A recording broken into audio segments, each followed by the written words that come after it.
एक कैंडिडेट वो है जो बहुत सीरियस कैंडिडेट होता है, डेडिकेटेड है, उसके पास अच्छा एक शेड्यूल है और वो अपनी अच्छे से तैयारी कर रहा है।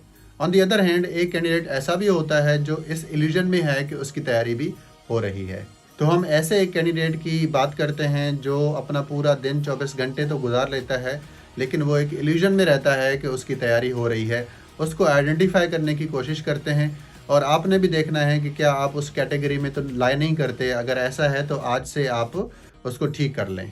जैसे ही सुबह होती है तो वो कैंडिडेट सेल फ़ोन उठाता है अपना। फ़ोन उठा के देख रहा होता है कि क्या टाइम हुआ, 8 बजे हैं, 5-10 मिनट और सो जाता हूँ, अलार्म बंद करके फिर सो जाता है। इस तरह करते-करते आधा घंटा वो अपना और गुज़ार लेता है। उसके बाद जब वो उठता है तो उसके बाद वो ब्रेकफ़ास्ट है, नाश्ता है, फ्रेश होता है, स्टडी टेबल पे बैठ जाता है, चेयर पे बैठ जाता है। उसके बाद यूट्यूब या फिर कोई भी ऑनलाइन कोई प्लेटफ़ॉर्म ओपन करके वीडियो देखना स्टार्ट करता है। थिंकिंग के ये प्रोडक्टिविटी है।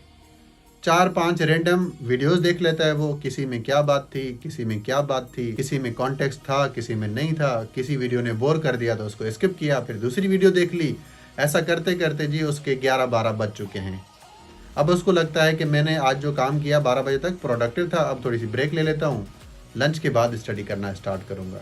लंच करने के बाद जब वो आता है तो अब कहता है कि 1-2 दोस्तों से पूछ लूँ कि उनकी तैयारी कैसी चल रही है, या फिर उसने कोई नया कॉन्सेप्ट पढ़ा, तो अब वो कहता है कि मैं दोस्त हैं उनसे पूछ लेता हूँ कि जी उनका ये आइडिया क्लियर है या नहीं है।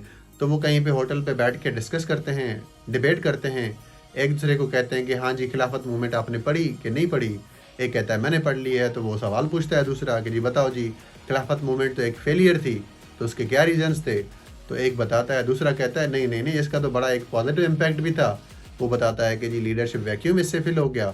अब डिबेट चलती है, कोई अग्री करता है, कोई डिसएग्री करता है और ये बातें चलती रहती हैं। ये स्टूडेंट बिल्कुल भी प्रोडक्टिव नहीं होता, क्योंकि एग्ज़ाम जो है, आप मुझे बताइए कि ये एग्ज़ाम रिटन एग्ज़ाम है या डिबेट करने के लिए या डिस्कशन के लिए एग्ज़ाम है।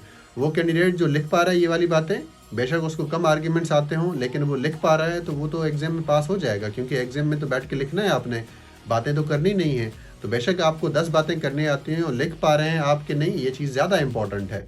तो बेशक आपको 4 आर्ग्यूमेंट्स आते हों, लेकिन वो आप पेपर पे लिख पा रहे हैं अच्छे से, उसको आप पेपर पे उतार पा रहे हैं, लैंग्वेज भी आपकी ठीक है, एक फॉर्मल एकेडमिक एक्सप्रेशन है आपका, तो आप ट्रैक पे हैं और आप प्रोडक्टिव हैं। एक ऐसा कैंडिडेट है जो उठने के बाद उसके पास पहले ही एक रोड मैप बना हुआ है कि आज उसने क्या-क्या टास्क करने हैं, वो उनको वन बाय वन करना स्टार्ट करता है।